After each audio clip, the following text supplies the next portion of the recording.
Welcome to Star Studio V, and here with me at Studio V I have Rina, Omar, who is an MC and a host, Menon, who doesn't need any introduction, who is the host and MC and host from DJ from Mix FM, right? That's right. Yeah, welcome to the studio, Rina. Hi, how are you? And Jay, once again, we've worked a couple of right. times. Yeah, so ladies and gentlemen, we're here today to talk about cervical cancer prevention, and I think this is quite a big thing now. So tell us a bit about this new campaign that has been organized. Well, it's actually called the Power Over Cervical Cancer. It's a campaign that is, I would say, organized by the National Cancer Society Malaysia. It's actually supported by GSK to raise awareness. It is the second biggest cancer that affects women all over the world, not just Malaysia. Yeah. And the deaths, actually, it's the second biggest killer of women as well. It's a huge death toll, so it's something that's very serious.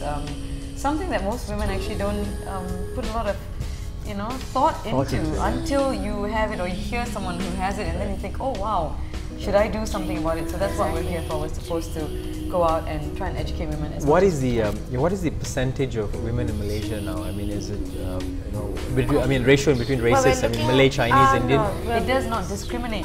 Actually, it's not the case, because what's the problem now with cervical cancer is that the detection itself is too late, and most times, especially in Malaysia, the reason why it's the second biggest killer and everything is because by the time it's detected, it's too late, because the awareness, it is something that's internal and something that, especially, is opposed to breast cancer, it's a little bit more internal, private, very taboo as well.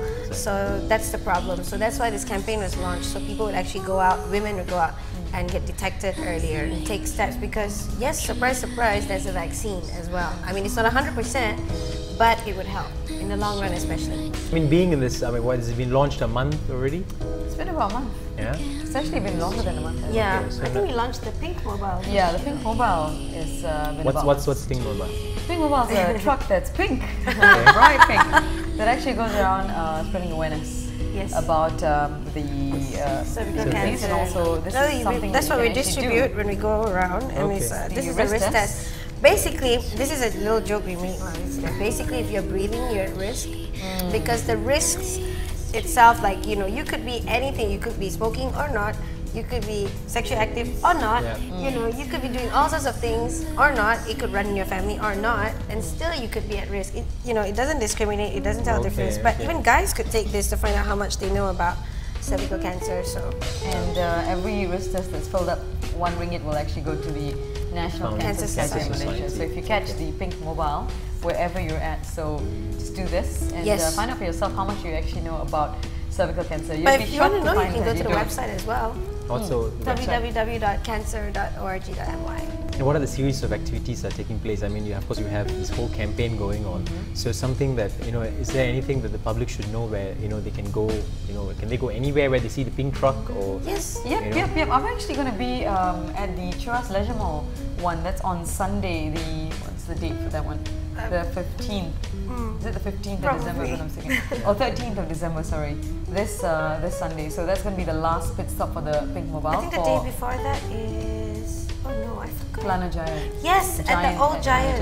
I might be there. You can actually find the schedule on the website also. Okay. Yes. Now coming back, since it's interesting that you mentioned about, even guys can get to know about the disease. So from a guy's point of view, how can we as men help in the prevention of cervical cancer, or at least bringing about the awareness? Or if you're the father, then you might actually want to educate your kid really young, and also the fact that you can get the vaccination, and it's proven to be effective in people, or kids rather, or anyone who's not been open to sexual activity, been exposed to sexual activity. So it's proven to work most in that age group of people.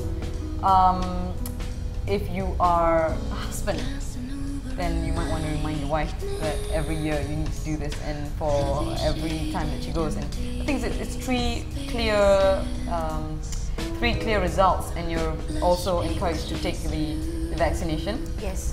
So it's I think an ongoing process. I think this whole awareness, it's not going to be overnight, I think, and I think for everyone, you know, we need to keep on drilling this message. And I think, you know, you have been given the task, I think, you know, officially, you know, to help, you know, women folk, you know, into bringing about this awareness. Now, as a final note, you know, would you like to give out a message to your fellow sisters out there, you know, into, you know, what they should do, at least a message to all of them, since they're all viewing, you know? I think just, if you're sexually active, the one thing that you need to do is just get a regular pap smear. It's so important, it's so easy, it doesn't take much of your time, and you know, it tells you so much about your body in general when cervical cancer is actually concerned. That's it. Get a pap smear, get informed. That's all. It's just once a year and it saves lives. Especially girls with other girls. It's just what we would like to say. I mean, because we're all women and we're all part of this campaign. It's opened up between us as well, the lines of communication. And it's to get everybody out there, like, just talk to your girlfriends, talk to your sisters, talk to your family members. I mean, just girls talk to each other. I know this is something very shy to talk and everything. At least get it going. That's why I came up with the thing like, check your plumbing. That's basically the code word, you know. Just go and check if everything's okay, because there's a lot more you can find out other than cervical cancer. Just to see if you're okay, because nobody's really going to take care of you.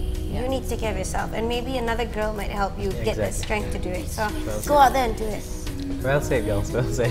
Yeah. So again, where can they find information again? www.cancer.org.my. Okay. So ladies and men, you know, log in and see where you can make a difference. And ladies, please go and have your pap smear test. Right? Yes, that's right. Yeah. So thank you so much, Rina, once again. Thank you very much. And Jay, and hope to see you around more and promoting the awareness of cervical cancer. Yeah. Thank you so much. Star Studio V, Hari here. See you soon.